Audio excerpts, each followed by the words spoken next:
कुश्ती का गणित अध्याय 13 के प्रश्नोत्तर हल करेंगे। अध्याय का नाम है आलेखों से परिचय। तो चलिए हम इसके प्रश्नोत्तर देखते हैं।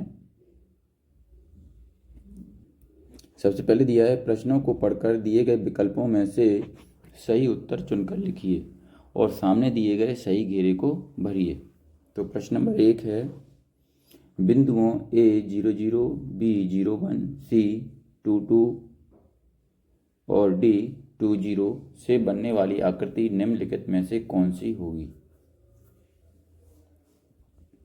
ऑप्शन ए वर्ग, ऑप्शन बी समचतुर्भुज, ऑप्शन सी समांतर चतुर्भुज, ऑप्शन डी आयत। तो इसमें सही ऑप्शन क्या होगा? ऑप्शन डी आयत। उत्तर में हम लिखेंगे ऑप्शन डी आयत और यहाँ पर डी वाले गोले को फिल करेंगे। इसके बाद चलिए बच्चों आगे बढ़ते हैं। प्रश्न नंबर 2 पर आते हैं। मूल बिंदु के निर्देशांक होते हैं option A 00, option B 0x, option C y0, option D xy। तो इसमें सही ऑप्शन क्या है? Option A 00। उत्तर में हम लिखेंगे ऑप्शन ए 00 और यहाँ पर ए वाले गोले को हम फिल कर देंगे। चलो इसके बाद आगे बढ़ते हैं। हम प्रश्न नंबर 3 पर आते हैं। एक ऐसा आलेख जो एक पूर्ण अखंडित रेखा हो कहलाता है? ए दंडालेख, बी वृत्तालेख, सी आयतालेख और डी रेखा आलेख। तो इसमें सही ऑप्शन है ऑप्शन डी रेखा आलेख। उत्तर में हम लिखेंगे ऑप्शन डी रेखा आलेख और यहाँ पर डी वाले गोले को हम फिल कर देंगे।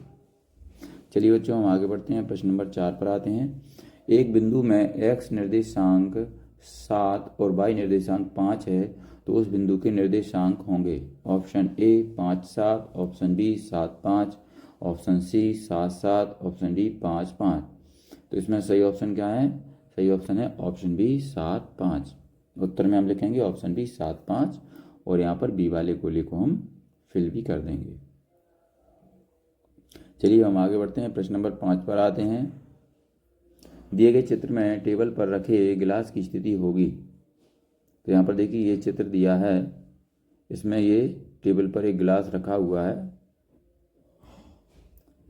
तो यहाँ पर ऑप्शन दिए हैं, ऑप्शन ए 32, ऑप्शन ए 3 और 2, option B 2, 2, option C 2, 3, option D 3, 3। तो इसमें सही ऑप्शन क्या होगा? Option C 2, 3। उत्तर में हम लिखेंगे ऑप्शन सी 2, 3 और यहाँ पर ऑप्शन सी वाले गोले को हम फिल करेंगे। चलिए बच्चों हम आगे बढ़ते हैं। आगे दिया है, नीचे लिखे प्रश्नों को हल कीजिए। यहाँ पर प्रश्न नंबर 6 है। एक वर्गांकित कागज पर बिंदु 3, 5 अंकित कीजिए। क्या यह वही बिंदु है जो 5, 3 को दर्शाता है? तो हल में हम करेंगे, यहाँ पर देखिए ये एक चित्र बनाते हैं और यहाँ पर 3, 5 को हमें क्या करना है? अंकित करना है। तो ये x है और ये y है। तो चलिए यहाँ पर 5, 3 बिंदु 3, 5 जो बिंदु 5, 3 को नहीं दर्शाता है। तो यहाँ पर क्या हुआ? 5, 3 को ये 3, 5 नहीं दर्शा सकता। चलिए प्रश्न नंबर 7 पर आते हैं।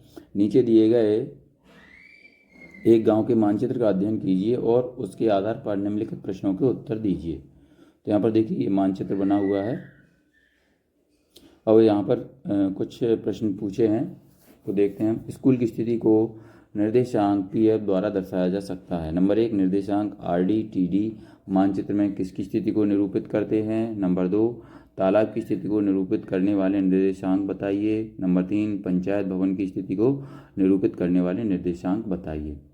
तो हल में हम क्या करेंगे? नंबर 1 का करेंगे, RD बाजार और TD आंगनवाड़ी। ये यहाँ पर दिए हुए हैं, ये हम यहाँ पर देख सकते हैं। दूसरा है तालाब OE और तीसरा है पंचायत भवन 5A। चलिए बच्चों हम प्रश्न नंबर 8 पर आते हैं। निम्न बिंदुओं को वर्गांकित कागज पर अंकित कीजिए और देखिए कि क्या वे सभी एक ही सरल रेखा में हैं। अगर हैं तो उस रेखा का नाम दीजिए। तो यहाँ पर देखिए ए वाले ये दिए हैं और बी वाले ये दिए हैं। यहाँ पर हम इस तरीके से ये अंकित करेंगे एक कागज़ पर और यहाँ पर ये इन संख्याओं को दर्शाएंगे। और यहाँ पर नीचे क्या आएगा, फिर ए और बी सरल रेखा में ही हैं, ये उत्तर आ जाएगा हमारा। चलिए बच्चों हम आगे बढ़ते हैं। आगे प्रश्न नंबर 9, उपयुक्त पैमाने का प्रयोग करते हुए निम्न तालिका में दी गई राशियों के लिए रैखिक आलेख बनाइए। तो यहाँ पर एक टेबल दी हुई है, कापी की संख्या दी हुई है, एक कॉलम एक लाइन में और एक में मूल्य दिया है। ठीक है, यहाँ पर भी हमें एक आलेख बनाना है, यहाँ पर भी हमें चित्र बनाना है और उस चित्र में इन सभी चीज़ों को हमें दर्शाना। तो इस तरीके से ये हमारा चित्र कंप्लीट हो जाएगा। इसका प्रश्न नंबर 10 पर आते हैं। निम्नलिखित तालिका के लिए रैखिक आलेख खींचिए। तो यहाँ पर ये टेबल दी हुई है, एक में वर्ग की भुजा दी हुई है और एक परिमाप दिया हुआ है। तो यहाँ पर हमें इसके हिसाब से ये चित्र बनाना है। तो यहाँ पर देखिए हमने ये चित्र तैयार कर रखा है, एक तरफ y और एक तरफ x और यहाँ पर आंकड़े लिखे हुए हैं। यहाँ एक सरल रेखा बन रही है, ये हमारा यहाँ पर निकल कर आता है। इसका प्रश्न नंबर 11 है। निम्नलिखित तालिका के प्रयोग से एक रैखिक आलेख बनाइए। सप्ताह के प्रत्येक दिन के लिए पूर्वानुमानित तापमान तथा वास्तविक तापमान दर्शाया गया है। तो यहाँ पर दिन और यहाँ वास्तविक तापमान, ये दोनों चीज़ें इस टेबल में दर्शाई गई हैं और यहाँ पर इसके हिसाब से हमें ये चित्र बनाना है। तो यहाँ पर ये y अक्ष है और ये x अक्ष है। तो इस तरीके से हम इसको दर्शाएंगे। चलिए बच्चों हम आगे बढ़ते हैं। प्रश्न नंबर 12 पर आते हैं। निम्नलिखित आलेख किसी अस्पताल में एक रोगी का प्रति घंटे लिया गया तापमान दर्शाता है। नंबर ए, रोगी का तापमान 1 बजे दोपहर क्या था। बी, रोगी का तापमान 38.5 डिग्री सेंटीग्रेड कब था। सी, इस पूरे अंतराल में रोगी का तापमान 2 बार एक समान था, ये दो समय क्या क्या थे। और डी, 1:30 बजे दोपहर रोगी का तापमान क्या था। इस निष्कर्ष पर आप कैसे पहुंचे। तो यहाँ पर देखिए ये उसका तापमान के बारे में ये एक चित्र बना हुआ है। तो यहाँ पर देखिए ये 35 डिग्री और बी का ये यहाँ पर हम चित्र में देखकर ये इसके उत्तर यहाँ पर देंगे। ए 35 डिग्री सेंटीग्रेड निकल कर आएगा और बी 12.15 निकल कर आएगा। इसी तरीके से सी लिखेंगे दोपहर 1 बजे व 2 बजे और डी लिखेंगे 35 डिग्री सेंटीग्रेड था। ठीक है, तो चूँकि 1 बजे व 2 बजे तापमान 35 डिग्री सेंटीग्रेड ही था, इसलिए 1:30 पर भी मतलब 1:30 बजे भी यही तापमान होगा।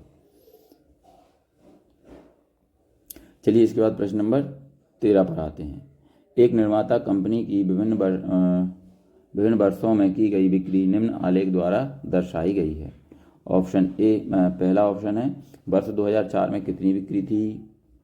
ऑप्शन बी में बी वाले इसमें प्रश्न में दिया है वर्ष 2005 में कितनी बिक्री थी और सी वाले क्वेश्चन में दिया है वर्ष 2002 तथा 2006 की बिक्रियों में कितना अंतर था। डी में दिया है किस अंतराल में बिक्रियों का यह अंतर सबसे अधिक था। तो यहाँ पर देखिए ये चित्र बना हुआ है, इसमें से हम यहाँ पर इसके उत्तर लिखेंगे। ए में 2004 में 6 करोड़ की बिक्री हुई, बी 2005 में 10 करोड़ की बिक्री हुई, सी 2002 4 करोड़, 2006 8 करोड़, अतः दोनों का अंतर 4 करोड़ है। और डी 2004 व 2005 में सबसे ज़्यादा अंतर है। चलिए इसके बाद प्रश्न नंबर 14 पर आ जाते हैं। एक व्यक्ति किसी नगर के पास ही स्थित एक उपनगर में एक व्यापारी को पार्सल पहुंचाने के लिए साइकिल पर जाता है। विभिन्न समयों पर नगर से उसकी दूरियां निम्न आलेख द्वारा दर्शाई गई है।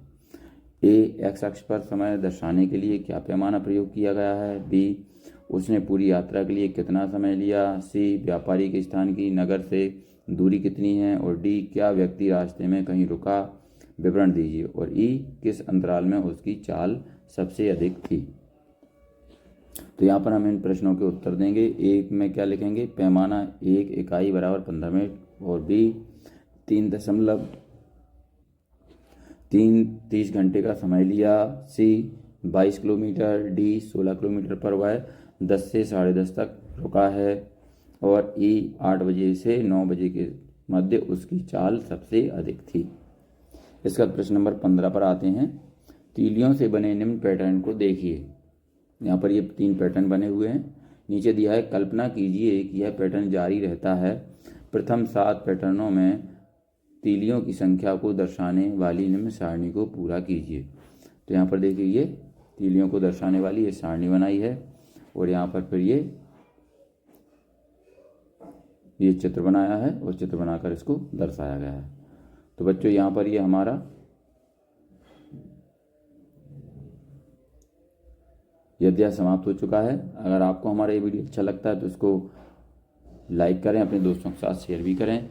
इसी तरीके की और वीडियो पाने के लिए हमारे चैनल को सब्सक्राइब करना ना भूलें। धन्यवाद।